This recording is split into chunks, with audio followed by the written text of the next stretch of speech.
Bonjour 272, adorons Jésus. Le seul vrai culte à rendre, c'est à Jésus-Christ et à personne d'autre. C'est libérateur de penser de rendre un culte à une seule personne. Cela règle la quête de savoir qui adorer et qui ne pas adorer.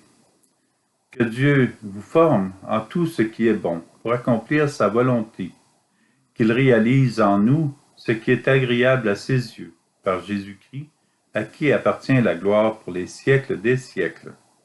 Hébreux, chapitre 13, verset 21. Accomplir la volonté de Dieu, Dieu seul peut faire une telle demande parce que ce qu'il nous demande est ce qu'il y a de meilleur pour nous, pour notre salut et pour le salut du monde. Deux expressions assez fortes sont incluses dans ce bout de texte. Accomplir la volonté de Dieu et qu'il réalise en nous ce qui plaît à ses yeux par Jésus-Christ. Nous ne pouvons jamais dire cela pour une personne autre que lui. Jésus invite les personnes à l'adorer parce qu'il est Dieu.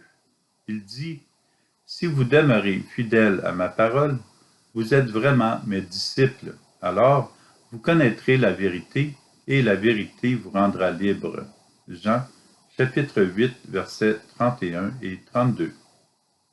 Être fidèle à méditer la parole de Dieu et à en ressortir le bien et la vérité dans les textes de la Bible, surtout y découvrir tout ce qui est amour de Dieu, c'est adorer Dieu. Plus d'inquiétude. Accomplir la volonté de Dieu, c'est le laisser être Seigneur dans notre vie, le laisser nous aimer, nous transformer, nous combler de sa présence, nous sanctifier. Que Dieu réalise en nous ce qui plaît à ses yeux par Jésus-Christ. En permettant à Dieu de prendre en main notre vie, nous assurons notre salut.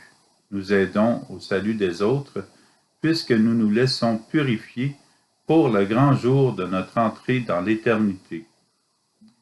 Tout faire avec Jésus, tout réaliser avec Jésus, tout espérer en Jésus. Être avec Jésus.